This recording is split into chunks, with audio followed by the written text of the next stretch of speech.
நீங்கள் இணைந்திருப்பது சங்கமம் வானொலி. Destiny in Jesus Christ Tamil கிறிஸ்தவ வானொலி கனேடிய மண்ணிலிருந்து ஒலிபரப்பாகிறது. மார்க் 16:15, மத்தேயு 24:14 வசனத்தின்படி இயேசு சீசர்களை நோக்கி, நீங்கள் உலகெங்கும் போய் சர்வ சிருஷ்டிக்கும் சுவிசேஷத்தை பிரசங்கியுங்கள். ராஜ்யத்தினுடைய இந்த சுவிசேஷம் பூலோகம் எங்குமுள்ள சகல யாதிகளுக்கும் சாட்சியாக பிரசங்கப்படும். அப்பொழுது முடிவு வரும் என்ற வசனத்தின்படி ஆத்துமாக்களை பரலோகத்தில் சங்கமிக்கும் வானொலி சங்கமம்.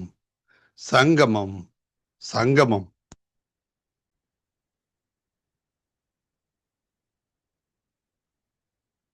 எண்ணாகமம் 4ஆம் அதிகாரம். கர்த்தர் மோசேயையும் ஆரோனையும் நோக்கி, லேவியின் புத்திரருக்குள்ளே இருக்கிற கோகாத் புத்திரருடைய பிதாக்களின் வீட்டு வம்சங்களில் ஆசரிப்பு கூடாரத்திலே வேலை செய்யும் சேனைக்கு உட்படத்தக்க 30 வயது முதல் 50 வயது வரைக்கும் உள்ள எல்லாரையும் எண்ணி தொகையிடுவாயாக. ஆசரிப்பு கூடாரத்திலே கோகாத் புத்திரரின் பணிவிடை மகா பரிசுத்தமானவைகளுக்குரியது. பாளையம் புறப்படும் போது ஆரோனும் அவன் குமாரரும் வந்து மறைவின் திரைச்சிலையை இறக்கி அதனாலே சாட்சியின் பெட்டியை மூடி அதன் மேல் தகசு தோல் மூடியை போட்டு அதன் மேல் முற்றிலும் நீளமான துப்பட்டியை விரித்து அதன் தண்டுகளை பாய்ச்சி சமூகத்தப்ப மேஜையின் மேல் நீலத்து பட்டியை விரித்து தட்டுகளையும் தூப கரண்டிகளையும் கிண்ணங்களையும் மூடுகிற தட்டுகளையும் அதன் மேல் வைப்பார்களாக. நித்திய அப்பமும் அதன் மேல் இருக்க கடவுது. அவைகளின் மேல் அவர்கள் சிவப்பு துப்பட்டியை விரித்து அதை தகசு தோல் மூடியால் மூடி அதன் தண்டுகளை பாய்ச்சி இளநீல துப்பட்டியை எடுத்து குத்து விளக்கு தண்டையும் அதன் அகல்களையும் அதன் கத்தரிகளையும் சாம்பல் பாத்திரங்களையும் அதற்குரிய எண்ணெய் பாத்திரங்களையும் மூடி அதையும் அதற்கடுத்த தட்டுமுட்டுகள் யாவையும் தகசு தோல் மூடிக்குள்ளே போட்டு அதை ஒரு தண்டிலே கட்டி பொற்பீடத்தின் மேல் இளநீல துப்பட்டியை விரித்து அதை தகசு தோல் மூடியால் மூடி அதன் தண்டுகளை பாய்ச்சி பரிசுத்த ஸ்தலத்தில் வழங்கும் ஆராதனைக்கேற்ற சகல தட்டுமுட்டுகளையும் எடுத்து இளநீல துப்பட்டியிலே போட்டு தகசு தோல் மூடியினால் மூடி தண்டின் மேல் கட்டி பலிபீடத்தை சாம்பலர விளக்கி அதன் மேல் இரத்தாம்பர துப்பட்டியை விரித்து அதன் மேல் ஆராதனைக்கேற்ற சகல பனிமுட்டுகளாகிய கலசங்களையும் முள் துழடுகளையும் சாம்பல் எடுக்கும் கரண்டிகளையும் கலசங்களையும் பலிபீடத்திற்கடுத்த எல்லா பாத்திரங்களையும் அதன் மேல் வைத்து அதன் மேல் தகசு தோல் மூடியை விரித்து அதன் தண்டுகளை பாய்ச்ச கடவர்கள். பாளையம் புறப்படும் போது ஆரோனும் அவன் குமாரரும் பரிசுத்த ஸ்தலத்தையும் அதனுடைய சகல பனிமுட்டுகளையும் மூடி தீர்ந்த பின்பு கோகாத் புத்திரர் அதை எடுத்துக்கொண்டு போகிறதற்கு வரக்கடவர்கள். அவர்கள் சாகாதபடிக்கு பரிசுத்தமானதை தொடாதிருக்க கடவர்கள். ஆசரிப்பு கூடாரத்திலே கோகாத் புத்திரர் சுமக்கும் சுமை இதுவே. ஆசாரியனாகிய ஆரோனின் குமாரன் எலேயாசார் விளக்குக்கு எண்ணெயையும் சுகந்த தூப வர்க்கத்தையும் தினந்தோறும் இடும் போஜன பலியையும் அபிஷேக தைலத்தையும் வாசஸ்தலம் முழுவதையும் அதில் உள்ள யாவையும் பரிசுத்த ஸ்தலத்தையும் அதன் பனிமுட்டுகளையும் விசாரிக்க கடவன் என்றார். கர்த்தர் மோசேயையும் ஆரோனையும் நோக்கி, லேவியருக்குள்ளே கோகாத் வம்சமாகிய கோத்திரத்தார் அழிந்து போகாதபடி பாருங்கள். அவர்கள் மகா பரிசுத்தமானவைகளை கிட்டுகையில் சாகாமல் உயிரோடு இருக்கும்படிக்கு நீங்கள் அவர்களுக்காக செய்ய வேண்டியதாவது, ஆரோனும் அவன் குமாரரும் வந்து அவர்களில் அவனவன் செய்யும் வேலைக்கும் அவனவன் சுமக்கும் சுமைக்கும் நியமிக்க கடவர்கள். அவர்களோ சாகாதபடிக்கு பரிசுத்தமானவைகள் மூடப்படும் போது பார்க்கிறதற்கு உட்பிரவேசியாமல் இருப்பார்களாக என்றார். பின்னும் கர்த்தர் மோசேயை நோக்கி, கெர்சோன் புத்திரருடைய பிதாக்களின் வீட்டு வம்சங்களிலும் ஆசரிப்பு கூடாரத்திலே பணிவிடை வேலை செய்யும் சேனைக்கு உட்படத்தக்க 30 வயது முதல் 50 வயது வரைக்கும் உள்ள எல்லாரையும் எண்ணி தொகை ஏற்றுவாயாக. பணிவிடை செய்கிறதிலும் சுமக்கிறதிலும் கெர்சோன் வம்சத்தாரில் வேலையாவது, அவர்கள் வாசஸ்தலத்துக்கும் ஆசரிப்பு கூடாரத்துக்கும் உரிய தொங்கு திரையையும் மூடியையும் அவைகளின் மேல் இருக்கிற தகசு தோல் மூடியையும் ஆசரிப்பு கூடார வாசல் மறைவையும் பிரகாரத்தின் தொங்கு திரைகளையும் வாசஸ்தல தண்டையிலும் பலிபீடத்தண்டையிலும் சுற்றிலும் இருக்கிற பிரகாரத்தினுடைய வாசல் தொங்கு திரையையும் அவைகளின் கயிறுகளையும் அவைகளின் வேலைக்கடுத்த கருவிகள் யாவையும் சுமந்து அவைகளுக்காக செய்ய வேண்டிய யாவையும் செய்ய கடவர்கள். கெர்சோன் புத்திரர் சுமக்க வேண்டிய சுமைகளும் செய்ய வேண்டிய பணிவிடைகளாகிய சகல வேலைகளும் ஆரோனும் அவன் குமாரரும் சொல்லுகிறபடியே செய்ய வேண்டும். அவர்கள் சுமக்க வேண்டிய சகல சுமைகளையும் நீங்கள் நியமித்து அவர்களிடத்தில் ஒப்புவியுங்கள். கெர்சோன் புத்திரரின் வம்சத்தார் ஆசரிப்பு கூடாரத்திலே செய்யும் பணிவிடை இதுதான். அவர்களை வேலை கொள்ளும் விசாரணை ஆசாரியனாகிய ஆரோனின் குமாரன் இத்தாமாருடைய கைக்குள் இருக்க வேண்டும். மெராரி புத்திரருடைய பிதாக்களின் வீட்டு வம்சங்களிலும் ஆசரிப்பு கூடாரத்திலே பணிவிடை வேலை செய்யும் சேனைக்கு உட்படத்தக்க 30 வயது முதல் 50 வயது வரைக்கும் உள்ள எல்லாரையும் எண்ணக்கடவாய். ஆசரிப்பு கூடாரத்தில் அவர்கள் செய்யும் எல்லா பணிவிடைக்கும் அடுத்த காவல் விசாரிப்பாவது வாசஸ்தலத்தின் பலகைகளும் தாழ்பாள்களும் தூண்களும் பாதங்களும் சுற்றிலும் இருக்கிற பிரகாரத்தின் தூண்களும் அவைகளின் பாதங்களும் முளைகளும் கயிறுகளும் அவைகளின் சகல கருவிகளும் அவற்றின் அடுத்த மற்றெல்லா வேலையும் தானே. அவர்கள் சுமந்து காவல் காக்கும்படி ஒப்புவிக்கப்படுகிறவைகளை பேர் பேராக எண்ணக்கடவீர்கள். ஆசாரியனாகிய ஆரோனுடைய குமாரனான இத்தாமாருடைய கைக்குள்ளாக மெராரி புத்திரரின் வம்சத்தார் ஆசரிப்பு கூடாரத்திலே செய்யும் பணிவிடைக்கு அடுத்த எல்லா வேலையும் இதுவே என்றார். அப்படியே மோசேயும் ஆரோனும் சபையின் பிரபுக்களும் கோகாத் புத்திரருடைய பிதாக்களின் வீட்டு வம்சங்களின்படி ஆசரிப்பு கூடாரத்திலே பணிவிடை செய்யும் சேனைக்கு உட்படத்தக்க 30 வயது முதல் 50 வயது வரைக்கும் உள்ள எல்லாரையும் எண்ணினார்கள். அவர்கள் வம்சங்களில் எண்ணப்பட்டவர்கள் 2750 பேர்.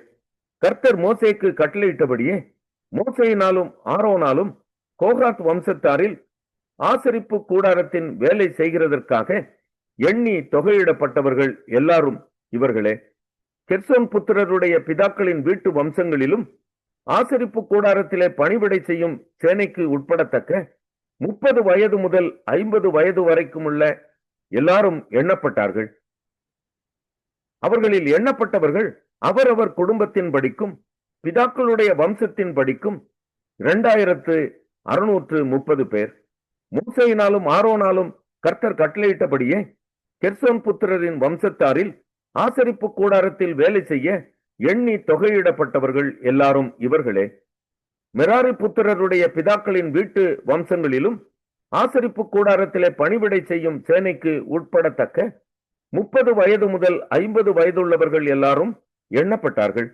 அவர்களில் எண்ணப்பட்டவர்கள் தங்கள் குடும்பங்களின்படியே 3200 பேர். கர்த்தர் மோசேக்கு கட்டளையிட்டபடியே மோசேயினாலும் ஆரோனாலும் மெராரி புத்திரரின் குடும்பத்தாரில் எண்ணி தொகையிடப்பட்டவர்கள் எல்லாரும் இவர்களே. லேவியருடைய பிதாக்களின் வீட்டு வம்சங்களில் 30 வயது முதல் 50 வயது வரைக்கும் உள்ளவர்கள் ஆசரிப்பு கூடாரத்திலே செய்யும் பணிவிடை வேலைக்கும் சுமையின் வேலைக்கும் உட்படத்தக்கவர்களும் மோசேயினாலும் ஆரோனாலும் இஸ்ரவேலின் பிரபுக்களாலும் எண்ணப்பட்டவர்களும் ஆகிய எல்லாரும் 8580 பேராய் இருந்தார்கள். கர்த்தர் மோசேக்கு கட்டளையிட்டபடியே அவர்கள் தங்கள் தங்கள் பணிவிடைக்கென்றும் தங்கள் தங்கள் சுமைக்கென்றும் மோசேயினால் எண்ணப்பட்டார்கள். இவ்விதமாய் கர்த்தர் மோசேக்கு கட்டளையிட்டபடியே.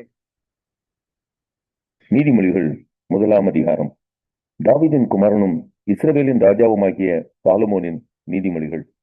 இவைகளால் ஞானத்தையும் போதகத்தையும் அறிந்து புத்திமதிகளை உணர்ந்து விவேகம், நீதி, நியாயம், நிதானம் என்பவைகளை பற்றிய உபதேசத்தை அடையலாம்.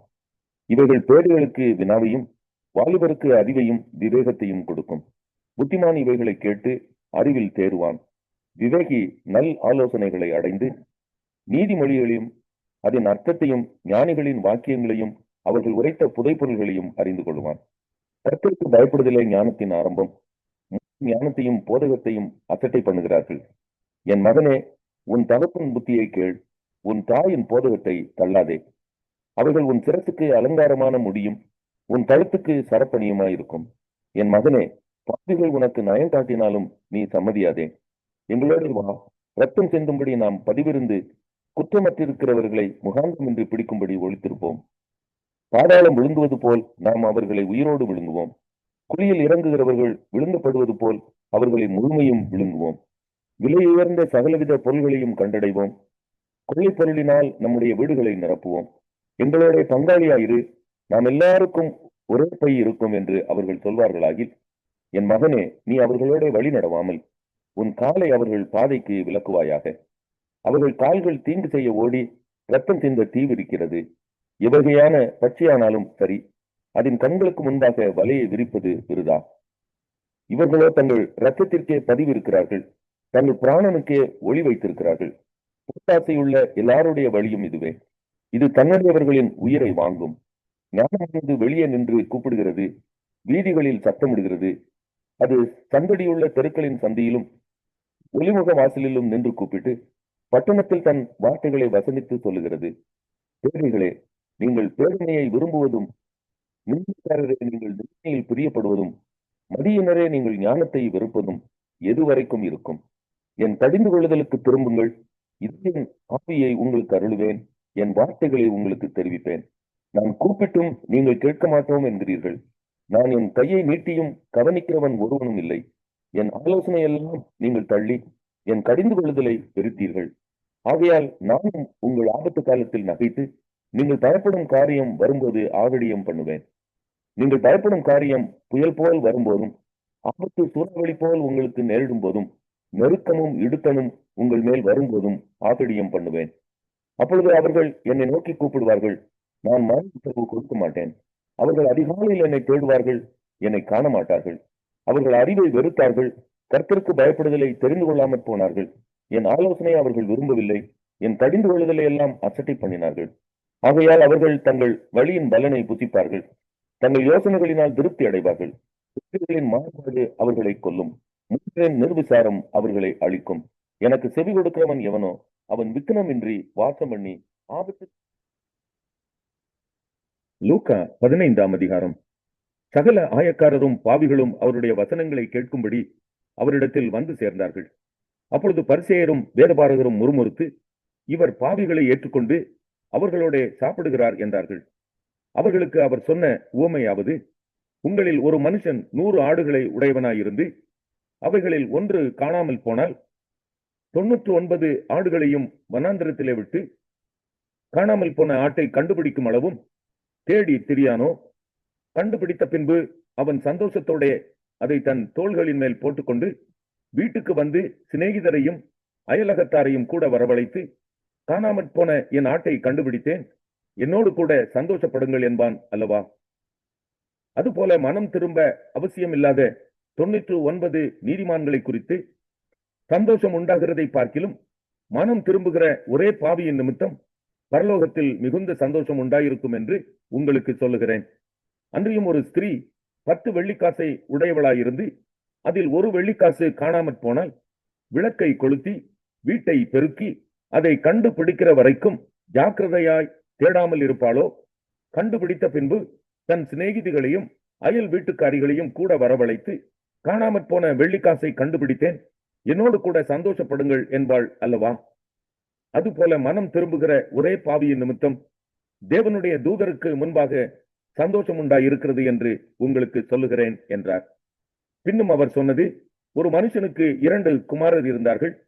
அவர்களில் இளையவன் தகப்பனை நோக்கி, தகப்பனே, ஆஸ்தியில் எனக்கு வரும் பங்கை எனக்கு தர வேண்டும் என்றான். அந்தபடி அவன் அவர்களுக்கு தன் ஆஸ்தியை பங்கிட்டு கொடுத்தான். சில நாளைக்கு பின்பு இளைய மகன் எல்லாவற்றையும் சேர்த்து கொண்டு தூர தேசத்துக்கு புறப்பட்டு போய் அங்கே துன்மார்க்கமாய் ஜீவனம் பண்ணி தன் ஆஸ்தியை அழித்து போட்டான். எல்லாவற்றையும் அவன் செலவழித்த பின்பு அந்த தேசத்திலே கொடிய பஞ்சம் உண்டாயிற்று. அப்பொழுது அவன் குறைவுபட தொடங்கி அந்த தேசத்து குடிகளில் ஒருவனிடத்தில் போய் ஒட்டி கொண்டான். அந்த குடியானவன் அவனை தன் வயல்களில் பன்றிகளை மேய்க்கும்படி அனுப்பினான். அப்பொழுது பன்றிகள் தின்கிற தவிட்டினாலே தன் வயிற்றை நிரப்ப ஆசையாயிருந்தான். ஒருவனும் அதை அவனுக்கு கொடுக்கவில்லை. அவனுக்கு புத்தி தெளிந்த போது அவன், என் தகப்பனுடைய கூலிக்காரர் எத்தனையோ பேருக்கு பூர்த்தியான சாப்பாடு இருக்கிறது, நானோ பசியினால் சாகிறேன். நான் எழுந்து என் தகப்பனிடத்திற்கு போய், தகப்பனே, பரத்துக்கு விரோதமாகவும் உமக்கு முன்பாகவும் பாவம் செய்தேன். இனிமேல் உம்முடைய குமாரன் என்று சொல்லப்படுவதற்கு நான் பாத்திரன் அல்ல. உம்முடைய கூலிக்காரரில் ஒருவனாக என்னை வைத்துக் கொள்ளும் என்பேன் என்று சொல்லி எழுந்து புறப்பட்டு தன் தகப்பனிடத்தில் வந்தான். அவன் தூரத்தில் வரும்போதே அவனுடைய தகப்பன் அவனை கண்டு மனதுருகி ஓடி அவன் கழுத்தை கட்டிக்கொண்டு அவனை முத்தம் செய்தான். குமாரன் தகப்பனை நோக்கி, தகப்பனே, பரத்துக்கு விரோதமாகவும் உமக்கு முன்பாகவும் பாவம் செய்தேன். இனிமேல் உம்முடைய குமாரன் என்று சொல்லப்படுவதற்கு நான் பாத்திரன் அல்ல என்று சொன்னான். அப்பொழுது தகப்பன் தன் ஊழியக்காரரை நோக்கி, நீங்கள் உயர்ந்த வஸ்திரத்தை கொண்டு வந்து இவனுக்கு உடுத்தி இவன் கைக்கு மோதிரத்தையும் கால்களுக்கு பாதரட்சைகளையும் போடுங்கள். கொழுத்த கன்றை கொண்டு வந்து அடியுங்கள். நாம் புசித்து சந்தோஷமாயிருப்போம். என் குமாரனாகிய இவன் மரித்தான், திரும்பவும் உயிர்த்தான், காணாமற் போனான், திரும்பவும் காணப்பட்டான் என்றான். அப்படியே அவர்கள் சந்தோஷப்பட தொடங்கினார்கள். அவனுடைய மூத்த குமாரன் வயலில் இருந்தான். அவன் திரும்பி வீட்டுக்கு சமீபமாய் வருகிற போது கீத வாத்தியத்தையும் நடன கழிப்பையும் கேட்டு ஊழியக்காரரில் ஒருவனை அழைத்து, இதென்ன என்று விசாரித்தான். அதற்கு அவன், உம்முடைய சகோதரன் வந்தார். அவர் மறுபடியும் சுகத்துடனே உம்முடைய தகப்பனிடத்தில் வந்து சேர்ந்தபடியினாலே அவருக்காக கொழுத்த கன்றை அடுப்பித்தார் என்றான். அப்பொழுது அவன் கோபமடைந்து உள்ளே போக மனதில்லாதிருந்தான். தகப்பனோ வெளியே வந்து அவனை வருந்தி அழைத்தான். அவன் தகப்பனுக்கு பிரதியுத்தரமாக, இதோ இத்தனை வருஷ காலமாய் நான் உமக்கு ஊழியம் செய்து ஒரு காலம் உம்முடைய கற்பனையை மீறாதிருந்தும் என் சிநேகிதரோடு நான் சந்தோஷமாய் இருக்கும்படி நீர் ஒரு காலம் எனக்கு ஒரு ஆட்டுக்குட்டியையாவது கொடுக்கவில்லை. தேசிகளிடத்தில் உம்முடைய ஆஸ்தியை அழித்து போட்ட உம்முடைய குமாரனாகிய இவன் வந்தவுடனே கொழுத்த கன்றை இவனுக்காக அடிப்பித்தீரே என்றான். அதற்கு தகப்பன், மகனே, நீ எப்போதும் என்னோடு இருக்கிறாய். எனக்குள்ளதெல்லாம் உன்னுடையதாய் இருக்கிறது. உன் சகோதரனாகிய இவனோ மரித்தான், திரும்பவும் உயிர்த்தான், காணாமற் போனான், திரும்பவும் காணப்பட்டான். ஆனபடியினாலே நாம் சந்தோஷப்பட்டு